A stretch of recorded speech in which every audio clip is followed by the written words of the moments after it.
My name is Yusuf. I'm 29 years old. On March 17, 2015, I died fighting for Islam in Syria. I was clinically dead for 8 minutes.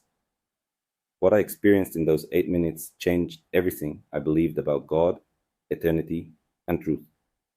I was born in a small village outside Aleppo in 1986, into a world where the sound of gunfire was as common as the call to prayer. My earliest memories are not of toys or laughter, but of my mother pulling me away from windows when the fighting got too close. Our house was made of crumbling concrete blocks, and in winter we could see our breath inside. My father worked as a laborer when there was work to be found, but most days he came home with empty hands and a face full of worry. The mosque was the only building in our village that seemed solid, permanent. Every morning before dawn, I would wake to the sound of the muezzin calling the faithful to prayer. By the time I was 5, I was already memorizing verses from the Quran, reciting them in Arabic, even though I barely understood what the words meant. The Imam would nod approvingly when I could recite without mistakes, but his eyes always seemed to be searching for errors, waiting for me to fail. My father taught me that Allah was always watching, always judging. He would point to the destruction around us and say it was because people had strayed from the straight path. When I was 7, I asked him why Allah allowed so much suffering if He loved us. My father struck me across the face so hard that my ear rang for hours. That was the last time I asked questions about God's love. I learned to fear Allah's wrath instead. When I was 12, everything changed. My father was walking home from the market when a mortar shell exploded 20 feet away from him. They brought his body home, wrapped in a blood-stained sheet, and my mother wailed for 3 days straight. The Imam told us it was Allah's will, that my father was now in paradise because he had died as a believer. But looking at my father's torn body, I wondered what kind of God would will such violence upon a man who had never hurt anyone. After my father's death, we had nothing.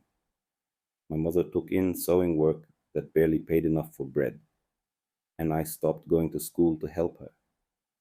The village elders began visiting our house more often, speaking in hushed tones about my future, about my duty as the man of the family. They said I was old enough to understand the real purpose of a Muslim man's life. The Imam began teaching me privately, away from the other children. He showed me verses about jihad, about fighting in the way of Allah. He explained that this world was a test and that the greatest honor a believer could achieve was to die fighting for Islam. He painted pictures of paradise that seemed impossible to believe, with rivers of honey and beautiful women and eternal peace. But then he would remind me that paradise was only for those who proved themselves worthy through sacrifice. I obeyed because I was terrified that God hated me. Every prayer felt like a desperate attempt to avoid punishment rather than an expression of love. I fasted during Ramadan not because it brought me closer to Allah, but because I was afraid of what would happen if I didn't. I memorized the Quran not because the words moved my heart, but because I knew the Imam was always testing me, always looking for signs that I wasn't devoted enough. By the time I was 16, the older men in the village were speaking openly about my joining the fighters. They said the war was a holy struggle against the enemies of Islam, against those who wanted to destroy our faith and our people. They showed me videos of Christians celebrating the bombing of Muslim cities, of American soldiers desecrating mosques. They told me these people wanted to see every Muslim dead or enslaved. The pressure became impossible to resist. When I tried to express doubts, they questioned my faith, my manhood, my loyalty to my dead father. They reminded me that my family had no money, no future, unless I proved myself as a warrior for Allah. They promised that if I died in battle, my mother would be taken care of by the community, that my name would be honored forever. Deep down, I wondered if God really wanted all this blood. When I prayed alone at night, sometimes I felt a strange peace that had nothing to do with the violent teachings I heard during the day. In those quiet moments, I imagined a God who might actually love his children instead of constantly threatening them. But these thoughts felt like betrayal, like the whispers of Satan trying to lead me away from the truth. I was convinced that killing infidels would secure my place in heaven. The Imam showed me hadiths about the rewards awaiting martyrs, about how their sins would be forgiven the moment their blood was spilled for Allah. He said that even if I had doubts, action would bring clarity, that faith would come through obedience rather than understanding. When I finally agreed to join the fighters at 17, I told myself I was doing it for Allah, for my family, for my people. But if I'm honest with you now, I was doing it because I was more afraid of being rejected by my community than I was of dying. I had been taught that a man who refused to fight for Islam was worse than an infidel, that he would burn in hell for eternity, while cowards who died in battle would feast in paradise. The night before I left for training camp, I lay awake, wondering if I would ever see my mother again. I tried to pray for courage, but all I felt was a cold terror that had nothing to do with the enemy I would soon face.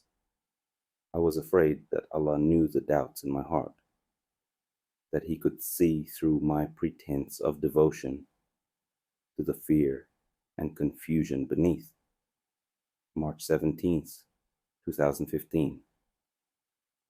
I remember that date because it was supposed to be the day I earned my place in paradise. We had been fighting in the eastern districts of Aleppo for 3 weeks, moving from building to building like ghosts in a city that looked like the end of the world. Every street was littered with rubble and twisted metal. The smell of smoke and death hung in the air so thick you could taste it on your tongue. The building we were advancing on had been a school once. I could still see the faded paintings of flowers and birds on what remained of the classroom walls. Now it was a fortress for the Syrian army, and our commander said we needed to take it before sunset. I crouched behind a pile of concrete blocks with my AK-47, watching the windows of the school for any sign of movement. My hands were shaking. I told myself it was from the cold, but I knew better. For 2 years I had been fighting in this war, and I still felt the same terror every time we went into battle. The other men seemed so confident, so certain that Allah was guiding their bullets and protecting their lives. They would joke and laugh even when mortars were falling around us. But I never felt that peace they talked about. Ya Allah, let me die with honor, I prayed silently as we waited for the signal to advance. Let this suffering end.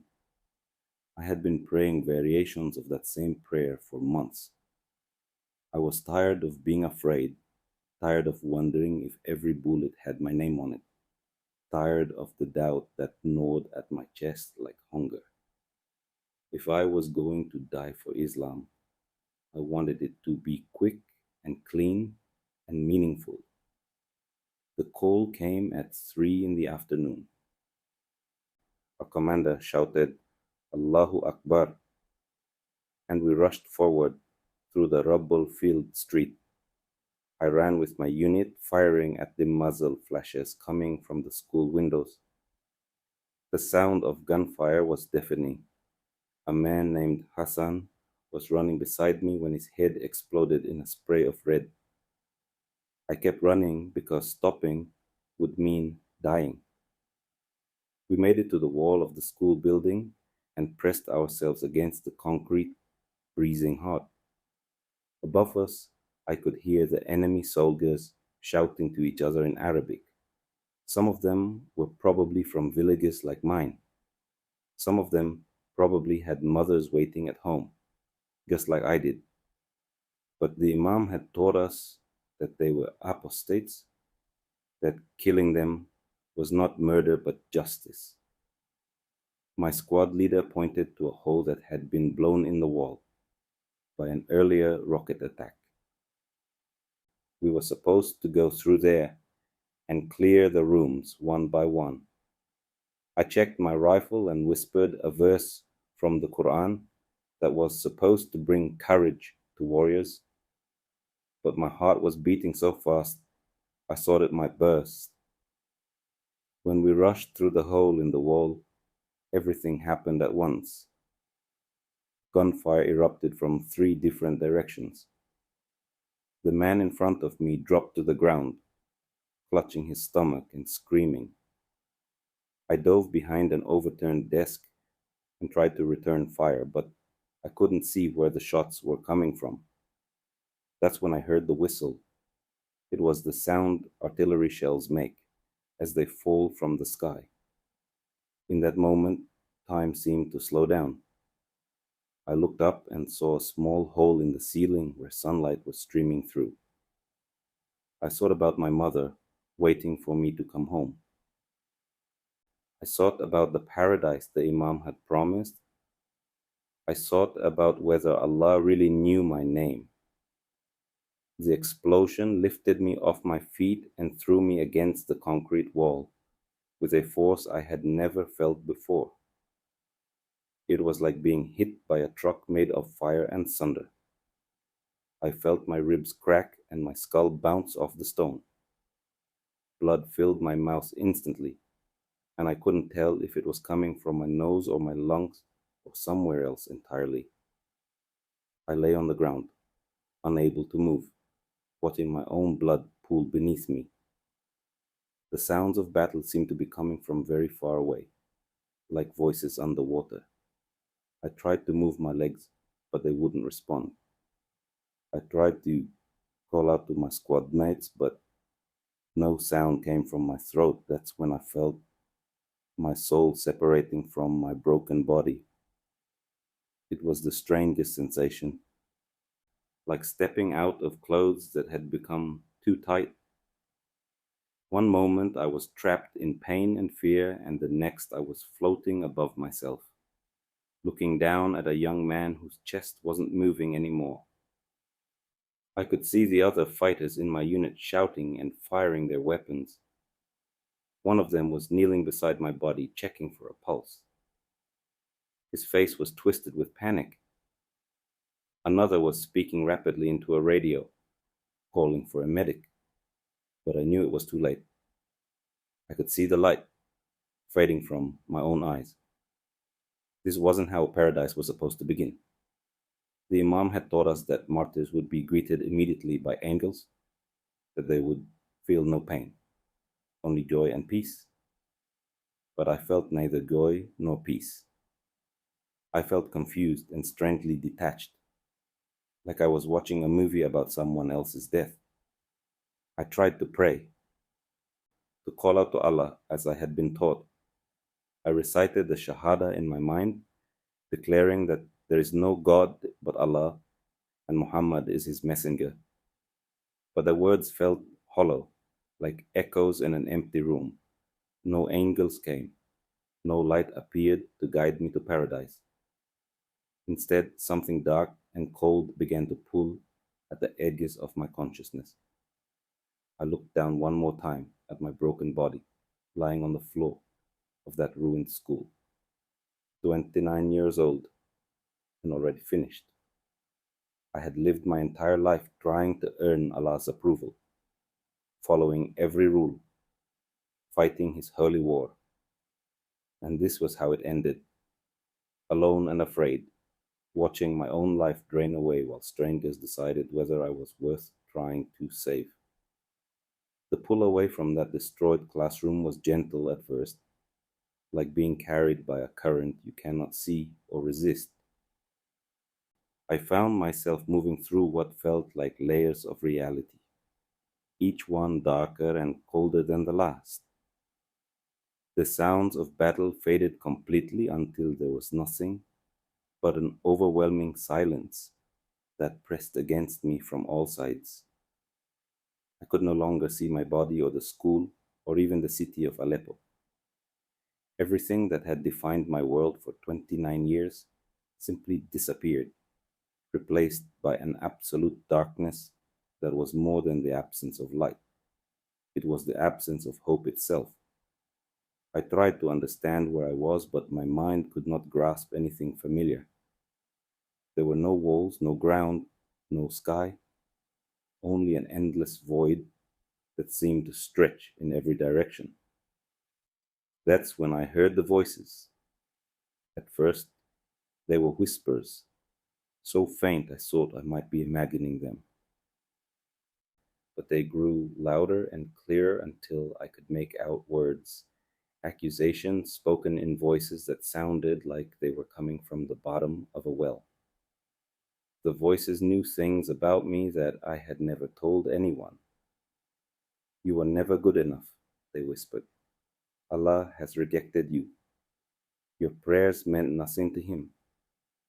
You lived your entire life in fear because you knew deep down that you were unworthy. The voices came from shapes that moved in the darkness around me, figures that I could sense rather than see. They felt ancient and filled with a malice that made my terror in battle seem like nothing.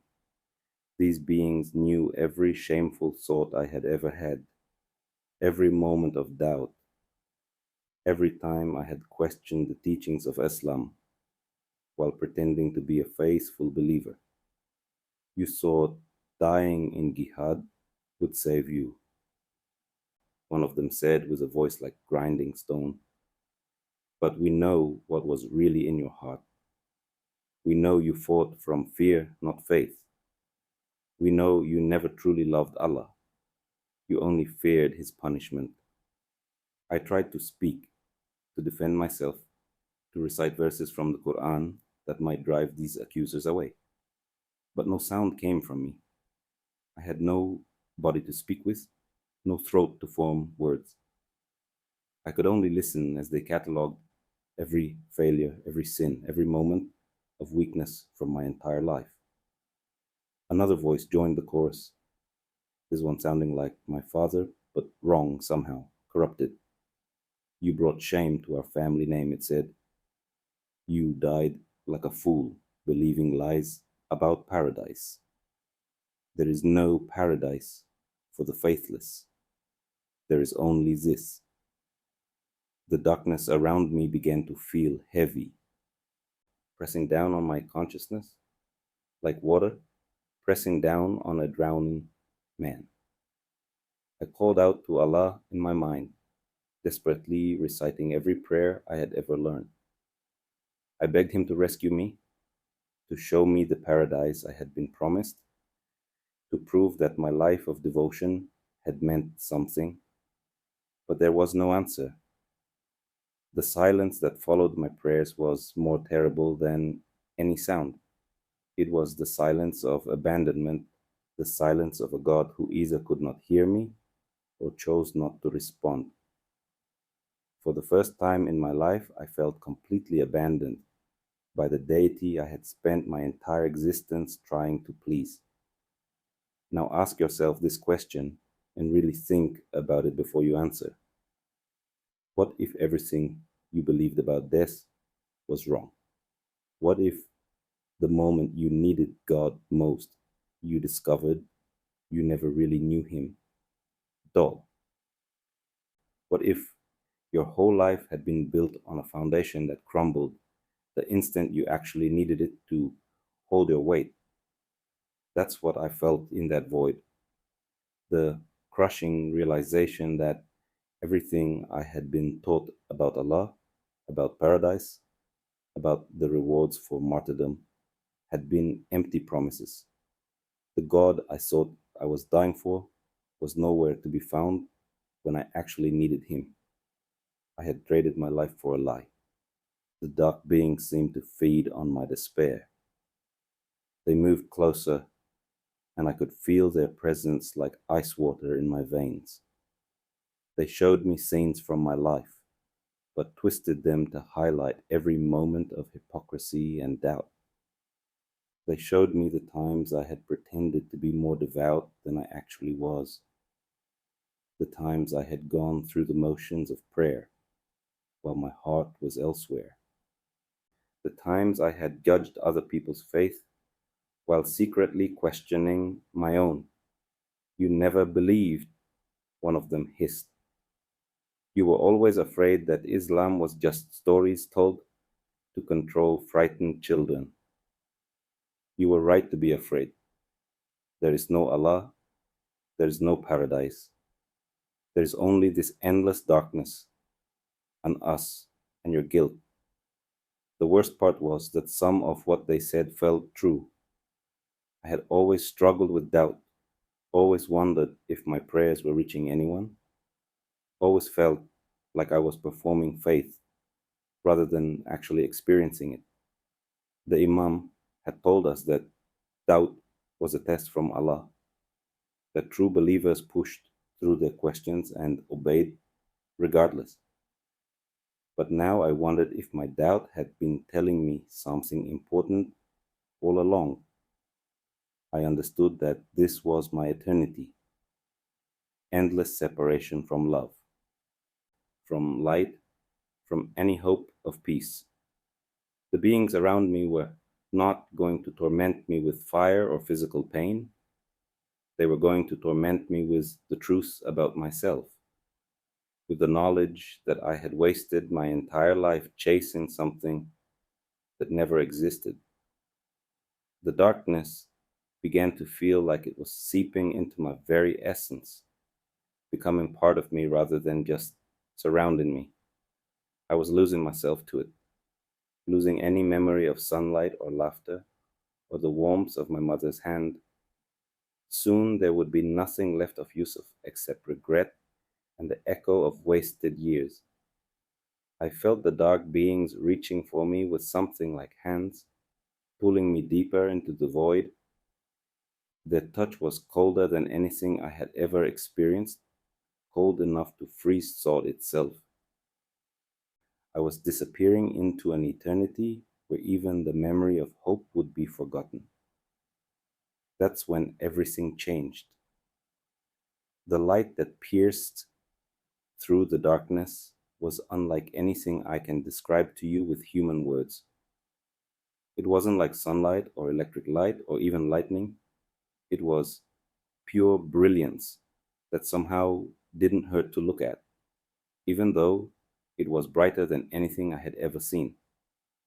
The moment it appeared, the dark beings that had been tormenting me let out sounds like screaming wind and fled into the depths of the void. I found myself shielding what felt like my face, even though I had no physical form. The light wasn't just illuminating the darkness around me, it was illuminating something inside me that I didn't even know existed. As the light grew stronger, I could feel warmth returning to places in my soul that had been frozen with despair just moments before. From within this brilliant radiance, a figure began to emerge. At first, I couldn't make out any details because the light was so intense. But as my spiritual eyes adjusted, I saw him clearly. It was Jesus Christ, not the weak, defeated man I had been taught to despise in my Islamic education, not the false prophet the Imam had warned us about. This was someone radiating perfect love, absolute peace, and an authority that made the power of the dark beings seem like shadows fleeing from the sunrise. His presence filled me with terror and wonder at the same time. I knew instantly who he was, even though I had spent my entire life believing he was merely a prophet who had been corrupted by his followers. The geezer standing before me was unmistakably divine. His eyes held depths of compassion that seemed to contain all the love that had ever existed in the universe. Yet I could also see in them a strength that could have spoken worlds into existence or destroyed them with a word. Yusuf, he said, and hearing my name spoken in his voice broke something open inside me. I have always known you. His voice was like the sound of many waters, yet gentle as a whisper meant only for me. You fought for a God you feared, not a God who loves. I collapsed before him, not because he demanded it, but because being in the presence of perfect love revealed just how broken and empty I had always been. Everything I thought I knew about God, about myself, about the purpose of existence, crumbled in that moment. I had spent 29 years trying to earn the approval of a deity who demanded constant proof of devotion. But here was someone who already knew everything about me and loved me anyway. Jesus began to show me scenes from my life, but not in the condemning way the dark beings had done. He showed me moments I had forgotten, times when his love had been reaching out to me, even when I didn't recognize it. He showed me the night my father died, when I had cried alone in my room and felt a strange peace that I couldn't explain. He showed me the mornings when I woke up before the call to prayer and watched the sunrise, feeling a longing in my heart for something beautiful and good that I couldn't name. He showed me the times during battle when I had risked my life to save wounded civilians, even enemy civilians. He showed me the bread I had shared with hungry children when my own family barely had enough to eat. He showed me moments of kindness and mercy that I had forgotten about, small acts of love that I had done without thinking because they felt right in my heart. Violence was never my father's desire, Jesus said, as he showed me scene after scene of the destruction I had witnessed and participated in. I came to bring peace, not a sword. I came to heal, not to harm. I came to show you what my father's heart really looks like. I wept without tears, mourning not just for my own wasted life, but for all the lives that had been lost in the name of religion. I mourned for the children who had died in bombings, for the mothers who had buried their sons, for the fathers who had sent their boys to die, for causes that had nothing to do with God's actual will. I am the way, the truth, and the life, he continued, and as he spoke these words, I felt truth itself flowing into my consciousness. No one comes to the Father except through me. I came for you, Yusuf, even when you hated my name. My Father's love has been pursuing you your entire life. That's when I understood the magnitude of what I had been missing. I had spent my whole life trying to reach God through religious performance, through following rules and regulations, through proving my devotion in increasingly extreme ways. But God had been trying to reach me the entire time through love.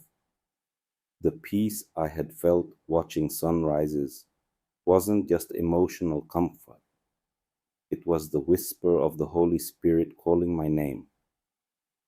The compassion I had shown to others wasn't just human decency, it was the love of Christ working through me even when I didn't know Him. Look inside your own heart right now and ask yourself honestly whether you've ever felt truly seen and completely loved at the same time. Most of us spend our lives trying to hide our worst parts from others, even from God. We present our best faces and hope no one discovers how broken we really are inside. But standing before Jesus, I felt completely exposed and completely accepted simultaneously. He knew every cruel thought I had ever had about Christians. He knew about the times I had celebrated when I heard about churches being bombed. He knew about my participation in battles where innocent people died. He knew about my hatred, my fear, my doubt, my hypocrisy. And yet his love for me didn't waver for even a moment. This wasn't the conditional love I had grown up with, where acceptance depended on performance. This wasn't the threatening love of Allah, where devotion was motivated by terror of punishment. This was perfect, unconditional, transformative love that reached into the deepest places of shame and guilt and spoke words of healing over them. I fell at his feet and felt his hands lifting me up with infinite gentleness.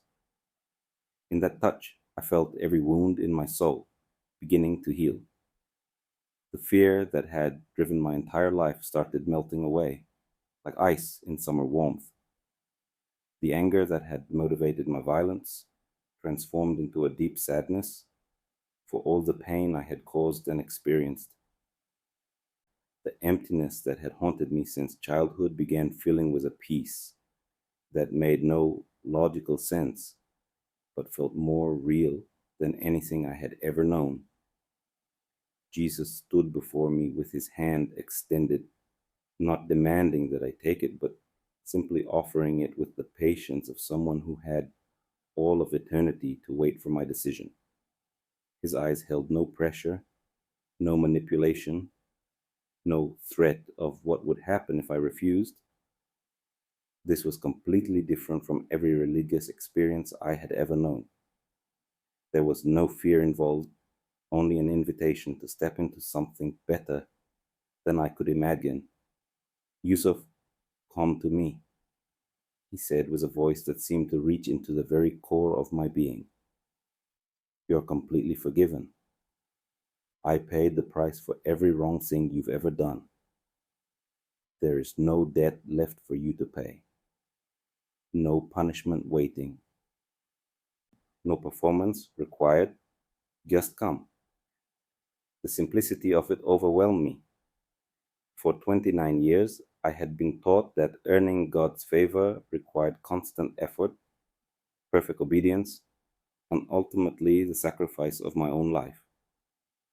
Every prayer had been an attempt to avoid divine wrath. Every good deed had been motivated by fear of judgment. Every religious act had been performed with the desperate hope that maybe if I did enough, I might be worthy of paradise. But Jesus was offering me something completely free.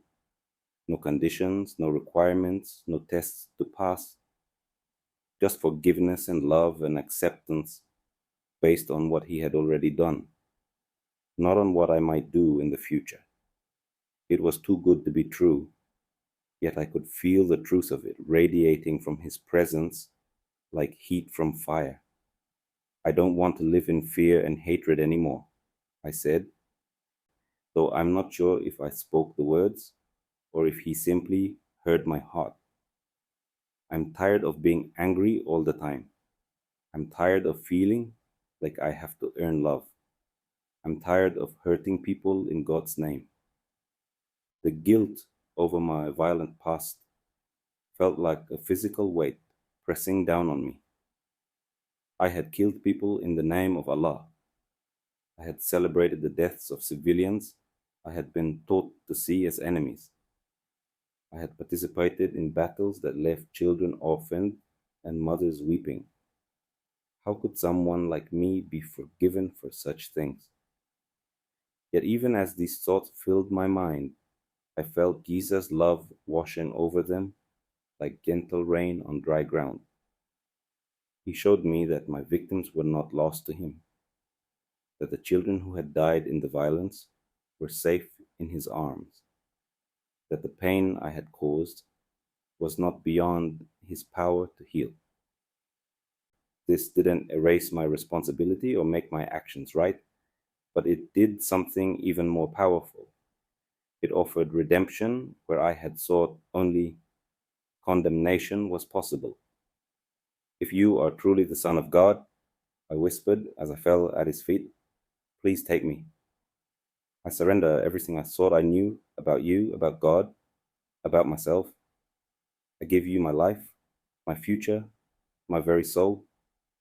I don't understand how this is possible, but I choose you. As those words left my heart, something fundamental shifted inside me. The fear that had driven my entire existence began dissolving like salt in water. The anger that had motivated my violence transformed into a deep sorrow for all the pain in the world, including the pain I had caused.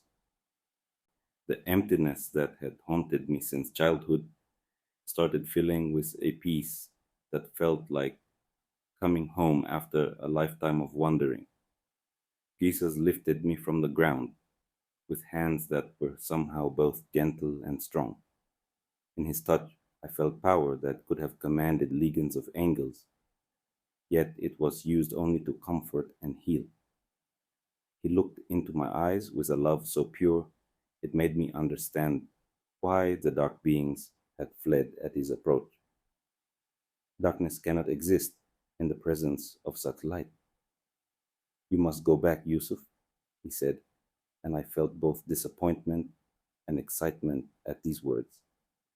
Part of me wanted to stay in his presence forever, to never again face the broken world I had known.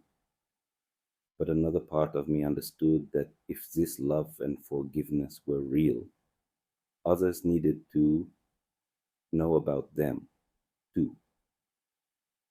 You will live to tell others what you have seen. Many of your people are trapped in the same fear you knew. Show them the love they've never experienced. I thought about my mother, still waiting for the news about whether her son had died with honor. I thought about my former comrades, still fighting a war they believed would earn them paradise. I thought about all the young men like me who were being taught that God's love had to be earned through violence and perfect obedience. They needed to know that there was another way. The commission felt both terrifying and thrilling. How could I tell other Muslims that everything we had been taught about Jesus was wrong? How could I explain that the enemy we had been fighting was actually the very Son of God? How could I make them understand that the paradise we were trying to earn through our deaths was being offered freely through his death? So I'm asking you, just as a brother would, what if the truth you've avoided your whole life was standing right in front of you? What if everything you've been told about how to read God has been making it harder, not easier? What if the very one you've been taught to reject is the only one who can actually give you what your heart has always been searching for? Light began surrounding us as Jesus spoke, growing brighter and more intense with each word. I could feel myself being pulled back toward the physical world, back toward the broken body, lying in that destroyed school in Aleppo. But this time, the return didn't feel like a defeat or a punishment. It felt like a mission. Remember, He said as the light carried me away from that place between worlds, "You are loved beyond measure, not because of what you've done, but because of who I am. Live from that love, speak from that love, and watch how it transforms everything it touches." The last thing I saw before consciousness returned to my physical body was his smile, radiant with joy over one lost sheep who had finally found his way home. The moment my consciousness slammed back into my physical body, I gasped like a drowning man breaking the surface of water. Pain shot through every nerve as sensation returned to my broken form. My ribs screamed where they had cracked against the concrete wall. My skull throbbed from the impact of the explosion. Blood filled my mouth, metallic and warm, but I had never been more grateful to taste anything in my life. The medic kneeling over me jerked backward in shock when my eyes opened. He had been checking for a pulse for the third time, ready to declare me dead. His face went pale as he stared at me, crossing himself in the way that Christians do. Later, I would learn that I had been clinically dead for 8 minutes, with no heartbeat, no breathing, no measurable brain activity. "Miracle," he whispered in Arabic, his hands shaking as he reached for his radio. "This is impossible." The man was dead. I checked 3 times. He was dead. But I knew it wasn't a miracle in the way he understood it. It was something far greater.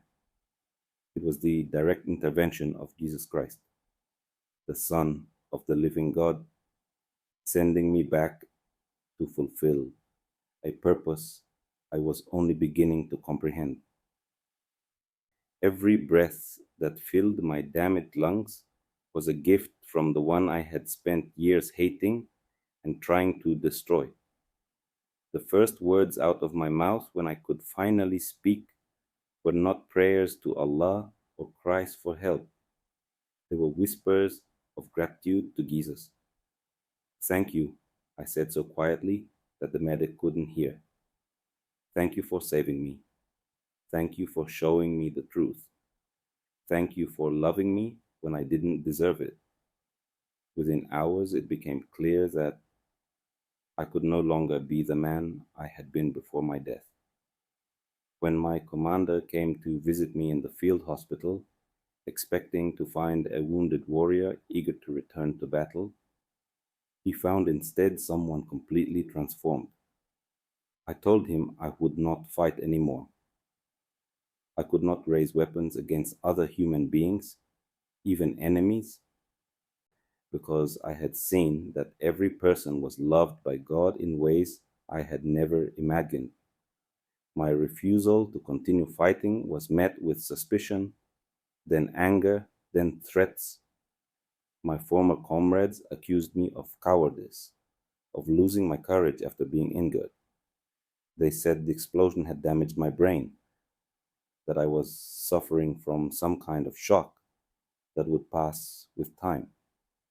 But I knew what had really happened to me, and no amount of pressure could make me pick up a weapon again.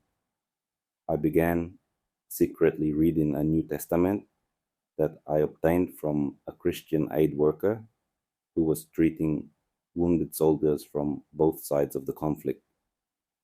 She asked no questions when I approached her, simply handed me the small book with a knowing smile that suggested she had been praying for exactly this moment.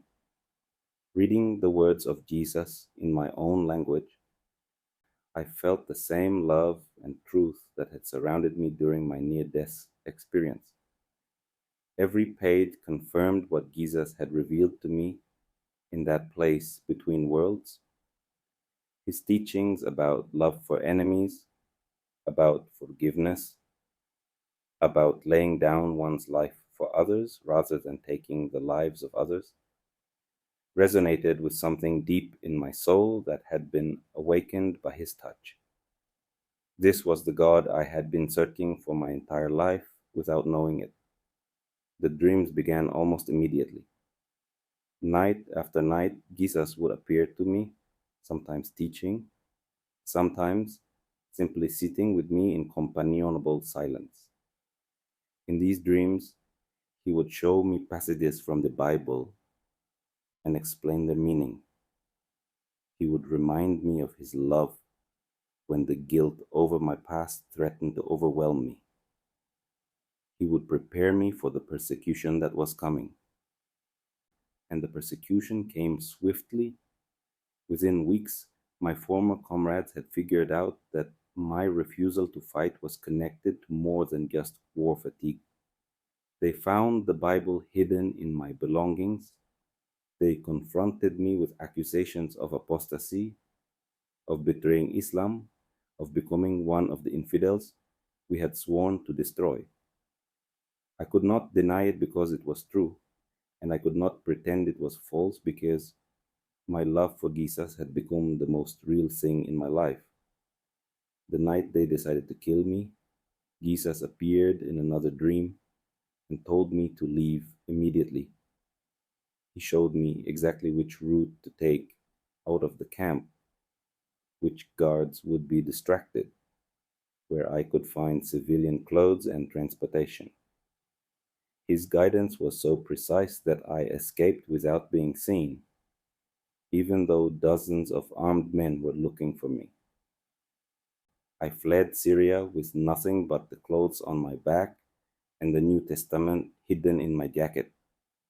The journey to safety took weeks, traveling at night, hiding during the day, trusting Jesus to guide my steps, just as he had guided my escape. Several times I was stopped by soldiers or border guards who could have ended my life with a single radio call. But each time something happened that allowed me to pass through undetected. I am alive only because Jesus died for me, not because I deserved it, not because I had earned it through good behavior or religious devotion, but because he chose to love me first. He loved me when I was his enemy. He loved me when I was killing people I thought he cared about.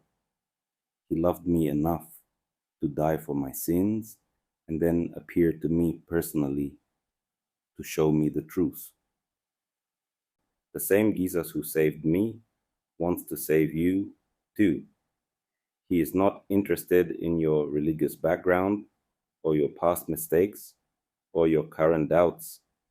He is not waiting for you to clean up your life before you come to him. He is not demanding that you understand everything about theology or church doctrine. He simply wants you to accept the love he is offering freely. Now I live safely in a location I cannot reveal, helping other refugees who have fled the violence in Syria. Many of them are Muslims who have never heard the true gospel, who have been taught the same lies about Jesus that I believed for 29 years.